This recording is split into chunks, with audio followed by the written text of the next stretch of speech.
canımızı zaten biliyorsunuz. Günün yarısında dışarıda kalıyor. Güneş ışığını alması için. Biz Kars'ta çok fazla güneşi görmüyoruz aslında ama yine de gün ışığını alsın diye dışarı çıkarıyoruz biz. Bu şekilde beslenmesi de gayet iyi, yerinde. Dışkılaması da var. Bu taraftan da sıvı takviyesi veriyoruz. Şimdilik iyi gidiyor. Umarız düzelir.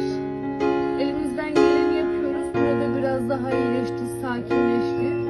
Artık şey yapmıyor, eskisi kadar bağırmıyor. Umarız düzelir.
Gel bakalım gel.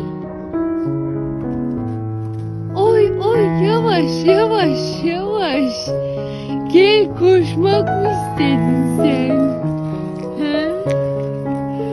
Yavaş güzelim ya.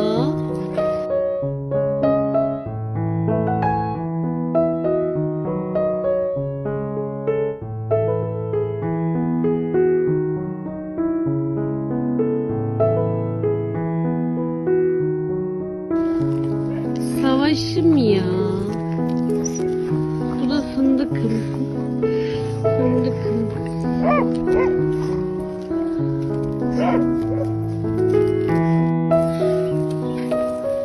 Savaş artık yürümüyor, koşuyor. Oy. Oy. Savaşım ya.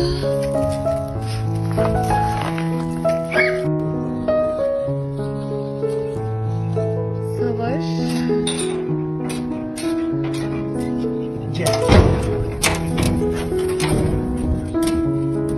Gel battaniyesini de toplamışım.